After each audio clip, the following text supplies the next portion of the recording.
What's going on, everyone? Welcome back to the show. So today we're going to take a look at the Senate map. We're going to take a look at fundraising. We'll look at all the battleground states. I'm going to show you this article that New York Times just put out, and it's showing that Democrats are outperforming Republicans when it comes to raising money. So that is what we're going to focus on in this video. But first off, if you guys can do me a favor, please like the video. If you're watching this video and you want to see more content like this, please consider subscribing to the channel. Okay, so here's the article. New York Times just put this out. And it says Democratic Senate candidates trounce Republicans in fundraising. So let's take a look at this, because when it comes to fundraising, this is another tool that we can look at. So we can look at the polls, we can look at the prediction market, we can look at fundraising, we can look at the different models that are out there that are forecasting the election. We can also look at the climate in these different states. But the unique thing about fundraising is this is money that's being gathered. People are actually contributing to these different campaigns. So you can't really hide this or fake this. And so that's what's good about it. So let me go ahead. I want to show you, we're going to look at all the battleground states, and the New York Times did a really good job here of giving us the amounts here. And I should note, this is the money that's been raised in 2026. All of the money's been raised in 2026. So looking at Tallarico, he is at $54.5 million. Now, I just did a video a few days ago talking about the second, I believe it was the second quarter, Tallarico was able to raise $30 million. And so in Paxton, they were showing Paxton at $9 million. And so right here, it's showing Paxton at $3.9 million. And what could have happened is the New York Times, they've indicated that there's certain areas that they're not taking money from those certain areas. So for example, let's say if you're a candidate and you have $6 million, or let's say in this case, $5 million that you want to put into your own campaign. They're not counting that. They're counting outside money. And so when we're talking about the numbers with Paxton, I don't know, because Tallarico and Paxton, they declared this is how much they raised in the second quarter. And that was $9 million for Paxton. But here it's only showing us $3.9 million. And so something doesn't add up when it comes to those numbers. But when we're looking at James Tallarico at $54 million, well ahead of anyone on this list and well ahead of Paxton. Now, as I indicated, that doesn't mean that Tallarico is going to win, but that does show us that there's some energy behind what Paxton's doing. People are out there donating money. And if these are small dollar donors, then that's a really good sign for Tallarico moving forward. Okay, let's move to Alaska. So looking at Alaska, Peltola, she has raised $15.5 million. Now, Peltola, she declared that she was going to be running, I believe it was January 12th of this year. And so she's been able to raise $15.5 million. Sullivan, he's raised $3.6 million. Sullivan is the incumbent, and he's only been able to raise $3.6 million. And this can also show us that people are energized for Peltola as well. Okay, let's move to New Hampshire. So looking at New Hampshire, Papa so far, he's been able to raise $6.8 million. Sununu, his likely opponent, has been able to raise $2.3 million. And then Scott Brown has been able to raise $600,000. And so here's another example of a Democrat who's outperforming the Republican when it comes to fundraising. All right, let's move to Georgia. So looking at Georgia, John Ossoff has been able to raise $33.4 million. Mike Collins has been able to raise $3.2 million. So this is another, I mean, you have Ossoff here, he's an incumbent. You have Tallarico here, 54. I mean, these candidates are able to raise a lot of money, these Democratic candidates. So moving to North Carolina, you have Roy Cooper. He's raised $16.1 million. Michael Whatley has raised $5.8 million. So here is another example of Democrats outperforming Republicans when it comes to raising money. Michigan, this is interesting. El Sayed, he's been able to raise $6.8 million. Rogers has been able to raise $5.1 million. And Stevens, she's been able to raise $3.9 million. Now, when it comes to Michigan, we have a primary, and these two candidates are running in the primary right now. And El Sayed and Stevens will be running in this primary in August. And so once the primary is done, then we'll have to see where it goes from there. But right now, looking at the polling, they're pretty much neck and neck. El Sayed, just a month ago, had a more of an advantage. But what's changed is McMorrow, who was the third candidate, she dropped out. And so now it looks like it's benefiting Stevens a little bit more. Now Stevens and El Sayed are neck and neck. So now let's move to Ohio. So you have Sherrod Brown. He's raised $23.8 million. And you have John Husted. He's raised $6.8 million. Okay, Sherrod Brown's raised a lot of money. Now, Sherrod Brown, just so you guys understand, Sherrod Brown in 2024, he outraised his opponent, Moreno.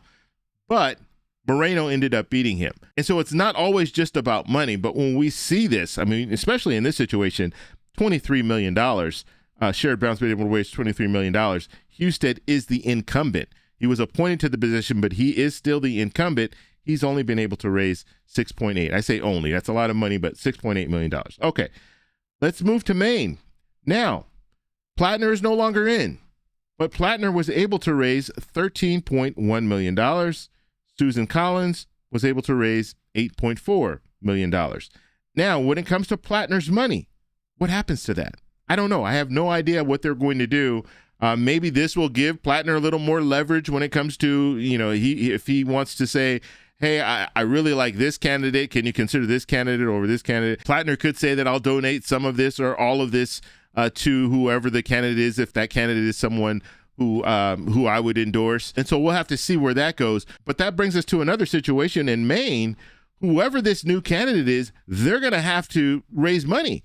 And so it would help if Plattner had $13 million to help with their campaign right off the bat, or maybe even $10 million, whatever Plattner could donate. If that's, I don't even know how it all works when it comes to that. I don't know the laws in Maine, but when it comes down to it, what happens to that $13 million? He can't just take it. Plattner can't just take it for himself. He has to be able to use it for campaign purposes, I would imagine.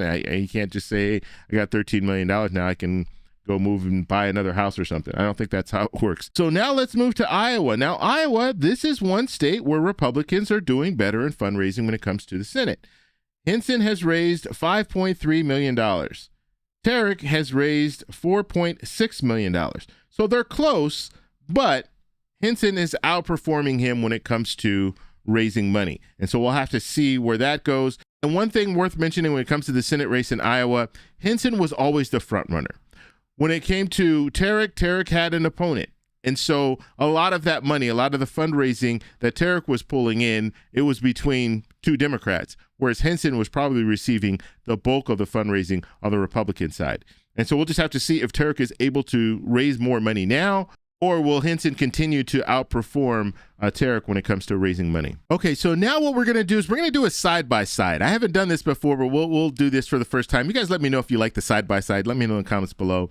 But we have the Senate map on the right side, and then we have the article that we just took a look at from the New York Times. And I just want to take a look at what could potentially happen when we're looking at fundraising. I mean, if we're mainly looking at fundraising and polling, does that change things when we're looking at the Senate map? And so if we were to look at the Senate map on the right here, you have Democrats and independents at 47, you have Republicans at 53.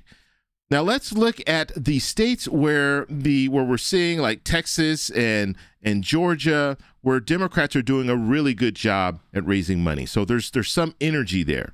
So if we're looking at Tallarico in Texas, and if we were to say, okay, looking at the polling, it's kind of going back and forth. You have Tallarico winning a couple polls. You have Paxton winning a couple polls. Right now, I would consider Texas as a toss-up.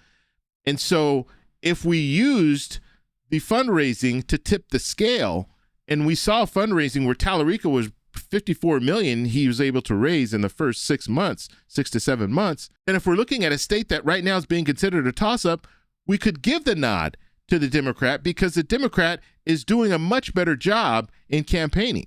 And so let's just say that Tallarico wins in Texas as a result of all these different factors that we're looking at. Let's take a look at Georgia.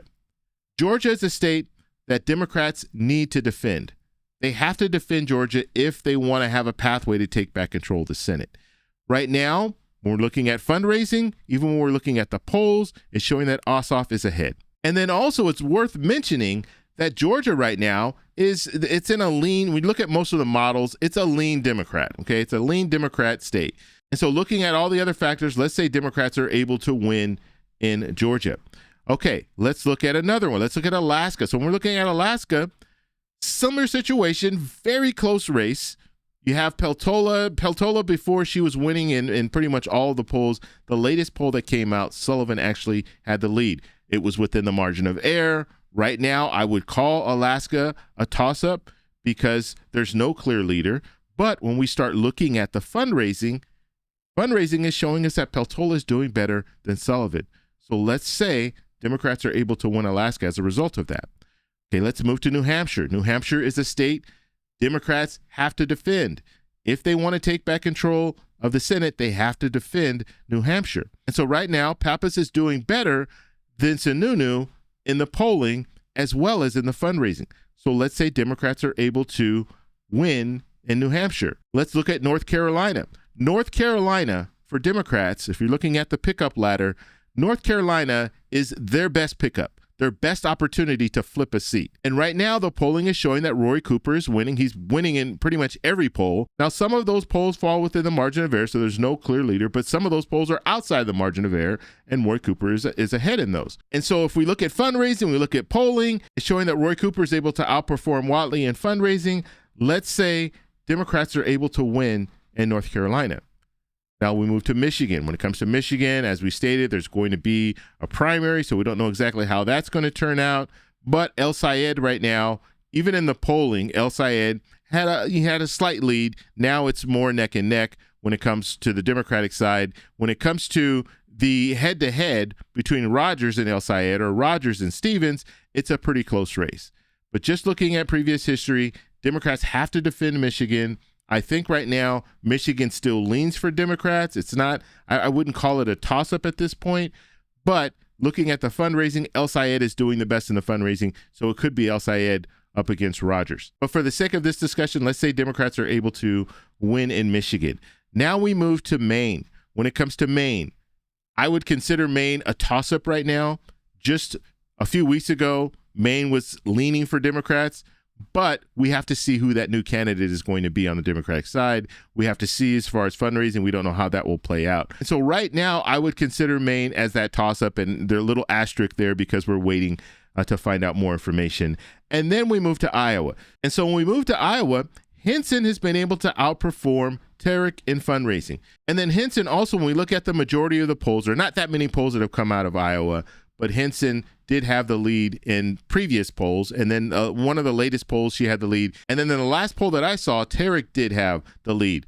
Most of these polls are within that margin of error, so there's no clear leader, but we do see Henson is able to outrace Tarek. So let's say Republicans are able to win in Iowa. And so now if we look at the top here, if we look at the numbers, Democrats and independents would be at 50, Republicans would be at 49, and we would have one true toss-up, and that would be Maine. And so basically what we're saying is if Democrats want to take back control of the Senate, they're going to have to go through Maine. And so now I want to hand it off to you. What do you guys think about this? What do you think about fundraising? Do you think fundraising matters? Let me know in the comments below. If you like this video, please give me a thumbs up.